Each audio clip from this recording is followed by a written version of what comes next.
täna oleme siin Tartumaal. Mul on 2 vahvat abilist.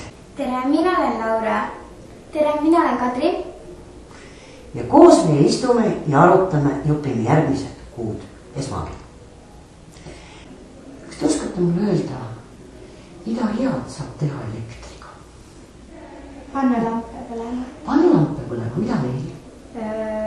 Igasuguseid asju nagu laadida. Laadida saab. Kas lastekad saab tänu elektrile vaadata? Ikka. Saab. Elekter on väga kasulik, kütab maja, annab meile toitu ja palju muid asju. Aga teate, elekter on kasulik ainult sel kaua, kui ta on juhtis. Kui ta nüüd siit välja pääseb, siis võib see tore ja vahva elekter teha meile palju paha. Kust elekter välja pääseb? Näed? Pistikust. Jaa, üks võimalus on tuleb pistikust, aga vaata, näed. Siin on see valge koht nagu lahti. Tegelikult õnneks hoiab elektrit praegu need 2 sinist ja see must, see kumm hoiab seda elektrit veel ilusti juhtmes. Aga mis siis saaks, kui see katki on? Näiteks keegi arvab, et on naljakas ja võtab noa ja hakkab seda lahti lüüa. Ja pärast sa võtad siit kinni. Saab elektrilöögi. Jaa, vaat elektrilöögi. Elektrilööki, see võib olla mõnes mõttes, mõni elektrilöök on väga tühine.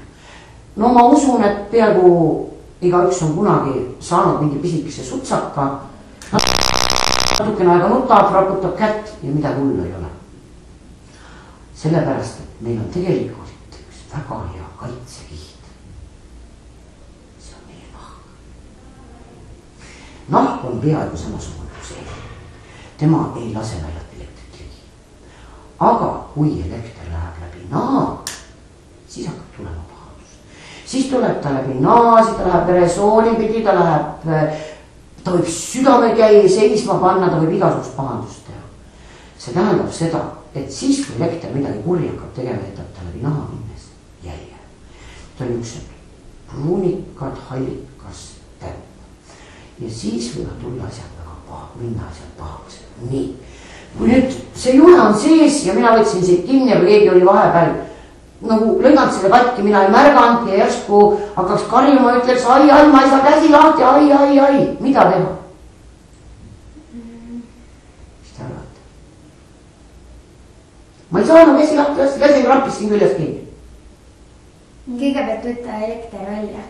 Kui sa saad, siis tõmba jah see pistik välja. Aga kui ma olen siin üsna lähedal juba pistikule, mida siis teha?